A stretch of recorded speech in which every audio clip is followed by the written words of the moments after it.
شروع اللہ کے نام سے جو بڑا مہربان نہایت رحم کرنے والا ہے۔ السلام علیکم۔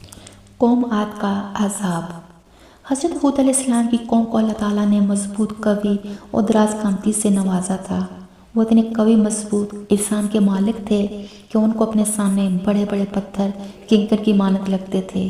وہ سخت ترین پہاڑوں کو تراش خراش کر خوبصورت محل بنانے میں اپنا ثانی نہیں رکھتے۔ ان کی زمین سرسبز شاداب ہر قسم کے باغات سے آراستہ تھی۔ قرآن مجید میں ان کو احقاب والے کہا گیا، جس کے معنی ہیں ریت اور اونچے ٹیلے۔ دیگر اقوام کی طرح یہ بھی بتوں کی پوجا کرتے تھے۔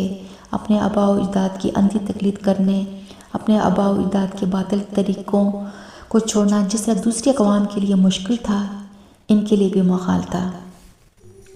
سامعین کرام، قوم ہود نے اولاد کے حصول کے لیے الگ بت، کاروبار و نقصان کے لیے الگ، دشمنوں پر فتح کے لیے الگ الگ بت، صحت و تندرستی حاصل کرنے کے لیے الگ بت بنا رکھے تھے، یعنی کہ بے شمار بت جو انہوں نے مشکل کشا بنا رکھے تھے۔ حضرت ہود نے بتوں کی پجاری قوم کو ہر طرح کی دلیل دی، کوششیں کی، لیکن وہ نہ سدھرے۔ جب حضرت ہود کا دعوت حق تبلیغ پورا ہو گیا اور کفار کفر شرک میں خدود پھیلانے لگے تو سنت اللہ کے پورا ہونے کا وقت آ گیا۔ اللہ تعالیٰ نے قوم ہود کو ہر طرح کی نعمت سے نوازا تھا۔ کھیت کھلیان، مضبوط جسم، قوت، طاقت، ہر آسائش عطا کی تھی، بجائے اس کے کہ وہ اللہ تعالیٰ کا شکر ادا کرتے، بلکہ وہ عیش و عشرت اور غرور و تکبر میں پڑ گئے۔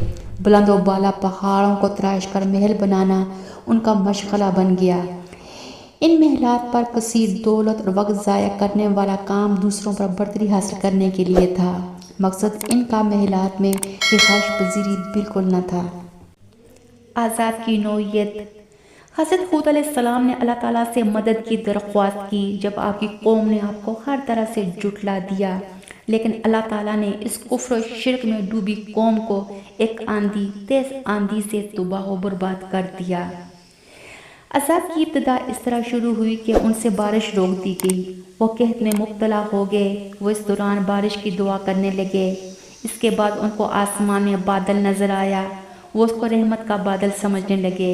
کچھ قول کے مطابق عذاب کی ابتدا جمعہ کو ہوئی، کچھ قول کے مطابق بدھ کو قوم عاد نے آسمان میں جمع ہوئے بادلوں کو دیکھا اور برسنے والا بادل سمجھا، لیکن وہ عذاب کے بادل تھے۔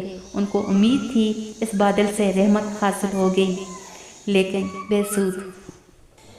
سورہ احقاف میں اللہ تعالیٰ ارشاد فرماتے ہیں، جب انہوں نے اس عذاب کو جب بادل کی صورت میدانوں کی طرف آ رہا تھا تو کہنے لگے، یہ تو بادل ہے جو ہم پر برس کے رہے گا۔ تو اللہ نے فرمایا، نہیں، بلکہ یہ وہ چیز ہے جس کے لیے تم جلدی کر رہے تھے، یعنی آندھی جس میں درد دینے والا عذاب بھرا ہوا ہے۔ یہ ہر چیز کو اپنے پروردگار کے حکم سے تباہ کیے دیتی ہے۔ گناہگار لوگوں کو ہم اس طرح عذاب دیا کرتے ہیں۔ سامعین کرام، جب زور کی آندھی چلی تو دیکھتے ہی دیکھتے سرسبز شاداب باغات، کھیت اجڑ گئے، محلوں کے ستون گرنے لگے۔ ستونوں کے گرنے سے محل ٹکڑے ٹکڑے ہو گئے جن کی تعمیر پر وہ فخر کر رہے تھے۔ آندھی جب قوی مضبوط لوگوں کے سروں سے ٹکراتی تو وہ روئی کے گالوں کی طرح ادھر سے ادھر گر جاتے۔ تیز خواہ آندھی 7 دن 7 راتیں چلی۔ اس خواہ نے آبادی کو تہس نہس کر دیا، جانداروں کا نام و نشان مٹ گیا۔ محلات، کھیت، باغات ایسے فنا ہوئے، سطح زمین سے ایسے غائب ہوئے جیسے کبھی تھے ہی نہیں۔